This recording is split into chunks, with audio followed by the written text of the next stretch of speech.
A strange little man spins straw into gold. A desperate girl makes a terrible bargain. In the end, only a name can save her. But what if I told you Rumpelstiltskin isn't about magic at all? What if every detail, the spinning wheel, the golden thread, the demand for a firstborn child, points to humanity's most forbidden knowledge? Because this story carries a 4,000-year-old secret. One so dangerous that we've hidden it in plain sight, disguised as a children's tale. Once you understand what Rumpelstiltskin really represents, you'll realize why this story terrified our ancestors, and why it should terrify you too. You know the story. A poor miller lies to impress the king, claiming his daughter can spin straw into gold. The king locks her in a room with impossible demands. Transform the straw or die.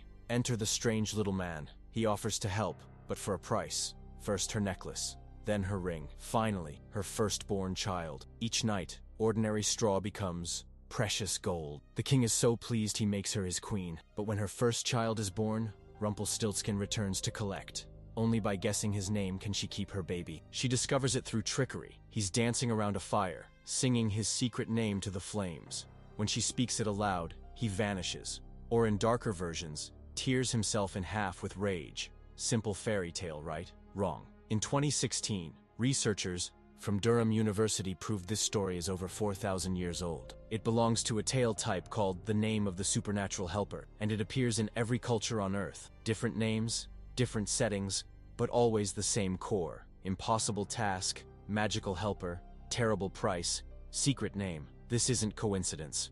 This is memory. Memory of what humanity lost, and what some people found again. Let's start with the spinning. In ancient cultures, spinning wasn't domestic work. It was cosmic power. The Greek fates spun the threads of human life. Norse Norns wove destiny itself. Hindu scriptures describe reality as golden threads binding the universe together. To spin was to control fate. To weave was to shape reality. But here's what scholars won't tell you. This wasn't just metaphor. Archaeological evidence from Bronze Age sites across Europe shows spinning tools buried with shamans, priestesses, and ritual specialists. Not ordinary spindles. Ornate, precious artifacts covered in astronomical symbols and sacred geometry. These weren't for making cloth. They were instruments of power. Now let's talk about gold. Modern alchemy focuses on turning lead into gold, but that's medieval corruption. Original alchemy, dating back 4,000 years, wasn't about creating wealth. It was about creating life. Ancient Sumerian texts describe the Anunnaki using golden threads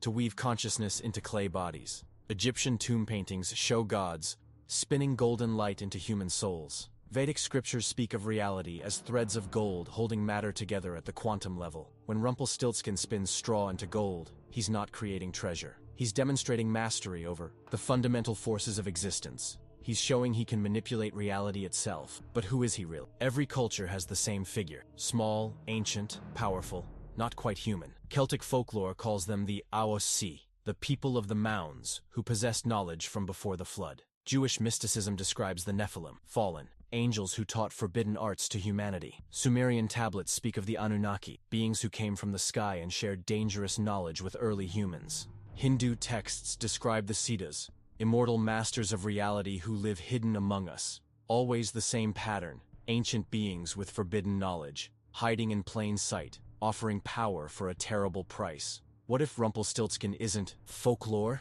What if he's a racial memory of something real? Let's examine that price. The firstborn child. In sanitized versions, this seems like random cruelty. But in original texts, the demand follows specific rules. Not just any child, the first one. Not for slavery or murder, for something else entirely. Ancient mystery schools across the globe practice the same ritual. The sacrifice of the firstborn consciousness. Not physical death, but the destruction of ordinary human awareness to birth something higher. Egyptian initiation rites spoke of killing the natural man to birth the divine child within. Greek mystery cults describe the death of the mortal self to awaken immortal consciousness. Hindu traditions teach the sacrifice of ego consciousness to realize cosmic awareness. The firstborn child isn't a baby. It's the ordinary human mind that must die for supernatural abilities to emerge. Rumpelstiltskin isn't demanding infanticide. He's offering transformation. But here's where it gets truly disturbing. The price isn't just symbolic. Historical records from ancient Egypt, Babylon, and pre-Roman Europe describe actual mystery schools where initiates underwent procedures that fundamentally altered human consciousness. These weren't meditation retreats. They were biological interventions, surgical modifications to the brain and nervous system, chemical treatments that rewired perception permanently. The successful candidates gained abilities that seemed magical: precognition, telepathy, the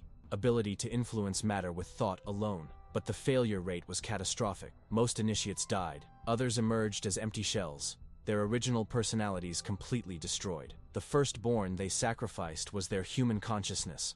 What emerged was something else entirely. Now we come to the name. In every version of this story, speaking the true name gives power over the supernatural being. This isn't just folklore. It reflects actual practices from the ancient world. Egyptian pharaohs had secret names carved in hidden chambers because speaking them could control their ka, their spiritual essence. Kabbalistic traditions describe the 72 names of God as literal codes for manipulating reality. Sumerian incantations use specific sound combinations to command spiritual entities. But these weren't random syllables. They were precise acoustic formulas, specific frequencies and harmonic patterns that affect human consciousness and possibly reality itself. Modern science has discovered that certain sound frequencies can induce altered states, trigger genetic expression, and even affect molecular behavior. What if ancient mystery schools had mastered this knowledge millennia before us?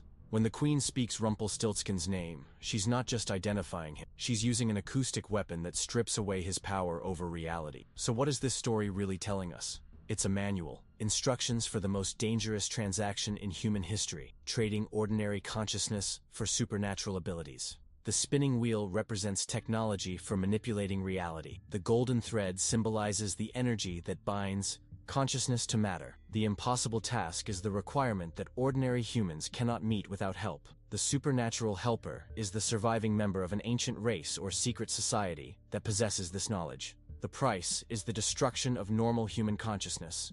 The rescue through naming represents the acoustic key that can reverse the process. But here's what makes this story truly terrifying. It's still happening. Throughout history, individuals have emerged with abilities that defy explanation. Remote viewers who can see across vast distances. Psychics who predict future events with impossible accuracy. Healers who can cure diseases with touch alone. Where do these abilities come from? How do ordinary humans suddenly develop supernatural powers? What if there are still Rumpelstiltskins among us? What if they're still making bargains, still offering power for a price, still transforming human consciousness in ways we don't understand? The story survived for 4,000 years because it carries a warning. The power to transcend human limitations exists, but the cost is everything that makes you human. Some knowledge is too dangerous to possess. Some bargains are too terrible to make. Some names should never be spoken aloud, unless you're prepared to sacrifice your firstborn consciousness and become something else entirely. The next time you hear about someone with impossible abilities, ask yourself, what price did they pay? What part of their humanity did they sacrifice?